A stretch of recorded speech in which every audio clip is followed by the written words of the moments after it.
Hello, everybody. Hope everybody's doing well. I am here talking to you on Tuesday about a topic that kind of came up for me last weekend that I thought was important to share, and that is kind of trusting our gut instinct. So women are known to have a strong instinct, a strong gut instinct and intuition. So one thing that I wanted to mention to you was that as life happens, right, there's all these external factors that sometimes come into our decision making. There's a lot of social media, there's our families, there's what we think is best for maybe everybody else. There's our peers. So there's a lot of these external factors that come in when we're either making a decision or trying to get anything accomplished. So it's like a muscle that you have to strengthen. And so I wanted to just tell you a quick situation that happened last weekend that kind of brought this topic to the top of my list. So my daughter has had a soccer tournament that was like 3 or 4 hours away. And it had been on our calendars for a while, but because they weren't playing with that team right now and all the kids were kind of playing on their high school teams, there wasn't any information about this tournament. Like we hadn't seen anything, nobody had really made hotel reservations, nothing had come up, but I know the kids were excited. They love to go to these, and spend the night and blah, blah, blah. So because I hadn't heard anything, my oldest daughter decided she was coming home from school, and I never really planned going away into my weekend schedule. So 2 days, I think like last Wednesday before the weekend, I get a text from the coach, and it's like, is Sophie coming to the tournament? Is she playing? And I thought about it for a minute, and, without even like just using my gut instinct of like how I would feel if I had to go to this tournament, I would feel rushed. I would feel exhausted. I would be super resentful at the end of the weekend because I didn't get to do everything else that I had planned. And without having to talk it over with anybody else or anything, I texted him back. I thought about it for a minute or two, and I said, listen, I would love to if you would have given us more time, but in 2 days I can't make a decision. We're not going. So, I had to explain that to my daughter. I knew it probably wasn't exactly what she wanted to hear, but, if I go back 2 years ago to that same situation, I might have, said, well, I know she really wants to go, and I would discuss it with her, and I would discuss it with this one, and, I don't know what the exact outcome would have been, but I knew how strong my gut instinct was to be like, you don't want to do this. This is going to ruin your weekend. You're not going, period. End of story. Move on to the next thing. And how freeing that is, because I didn't have to sit there and make a decision or worry about it or anything else. Another situation that I see happen, and I also work in retail with my husband in a business, and I see people who come in, look at something, they want something, they can make a decision, they move on, what's next, right?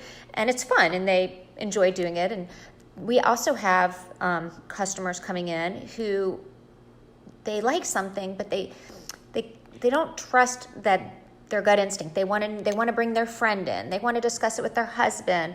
They want to look online.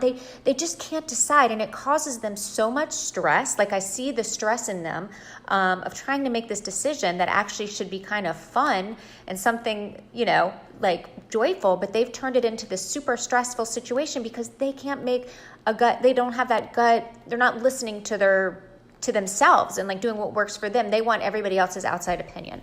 So those are my two examples. It shows up in all different parts of our lives, but that's kind of what got me on this topic. So what happens when we don't use our gut instinct, okay? And what our gut instinct is that feeling you get, when something's not right, or maybe you don't trust somebody, or you just, you get like a tightening in your stomach, almost like butterfly feeling, or you feel like muscle tension, or you notice your breath getting really fast, or sometimes you even just kind of stop breathing, right? So you get our bodies give us these reactions, but we've kind of become numb to them, or maybe we're not paying attention to them, and we're looking for external stimuli. So what happens? Number one, we start overanalyzing everything. We whatever we have to do, we start thinking about it. Our mind gets involved. It keeps telling us all these different things, and that's why we start, asking this one their opinion and this one their opinion. And what happens? We take no action. We get absolutely nothing done. And then also, you put it kind of down on I have to make this decision, and put it down on your to-do list, and all of a sudden you feel overwhelmed because you've got all these decisions you need to make and all these things you need to do, and you haven't taken action on any of them. You stay stuck, and to me, I feel like that feeling of overwhelm is just exhausting and draining, and I feel like there's so many other places that I'd rather put my energy. So that's kind of why I wanted to bring this into our topic. But what I'm going to do, let's talk about a couple steps you can take that can help you just kind of remember that feeling and start using your intuition and start using that gut instinct. And I think one of the most important things about this, besides for us to feel better and more free and just like be able to make a decision and move on to the next thing, is what we're showing our kids, okay? So our kids, we can tell them all that they want, but really what they're doing is they're watching what we do.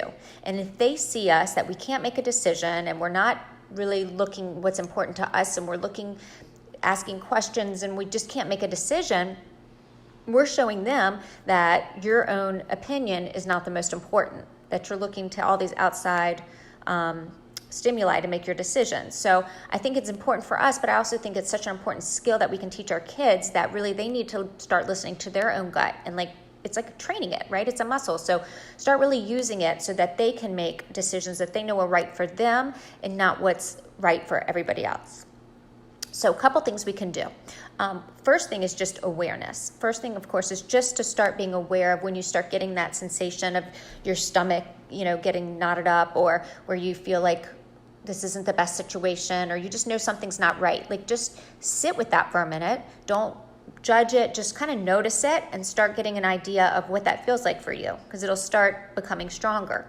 And then also, you can take some quiet time to reflect on this as well. So you don't have, I'm not telling you to go make rash decisions or anything like that, but you can take time to reflect and think about it, but really try to make a finite amount of time that you need to make this decision. And so tell yourself, you've got 30 minutes to make this decision, or I'm going to go home and think about it, and I'm going to make this decision by tomorrow morning. Okay. And so if you give yourself a finite amount of time, yes, you can think about it, but you're also at the end, using what really you think is best for the situation and for yourself. And so that'll keep you from getting in this paralysis of, oh my gosh, I'm not getting anything done. I can't make any decisions, and adding to our whole list of to-dos. The other thing is just practice, really practice. So take a couple situations that aren't super, serious or anything, and try to just really go with that first instinct that you think of and see how it plays out. It's a game.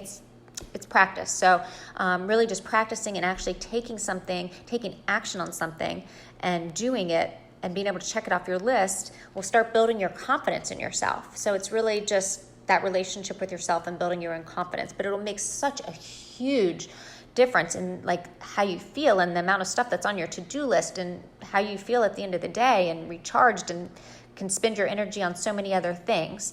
So those are the couple things that you can do to help yourself.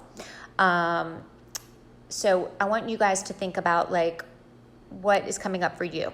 Where do you feel stuck? Where are you maybe not taking action or making decisions, or noticing that you do get a certain reaction, but maybe you haven't moved forward or done anything with it. So I just want you to start being aware. And I also want to let you know that I am here. I am here to help you. If there's a certain situation that you want to discuss, or something you're not clear on and you want to figure out how to change this in your life, I would love to help you. That's what I'm here for. I am going to have my website up next week, hopefully. And so I'll actually be able to send you there to sign on a link to schedule a free mini coaching session with me. But in the meanwhile, I'll drop my email link below where you can get in contact with me, or you can direct message me, or whatever's easiest. I'd love to hear from you. And I'm super excited to be able to help you make a difference in your lives and in your kids' lives, and just be the person you want to be and live the life you want to live. So I thank you guys for joining us. I see a couple people on. Thank you so much for joining me. I really, really appreciate it. And if you're watching this on the replay, enjoy it. Let me know what you think, and I'll speak to you guys next week. If you think of any other content you want me to talk about or anything that is coming up for you, please let me know. Thanks. Have a good Tuesday. Bye.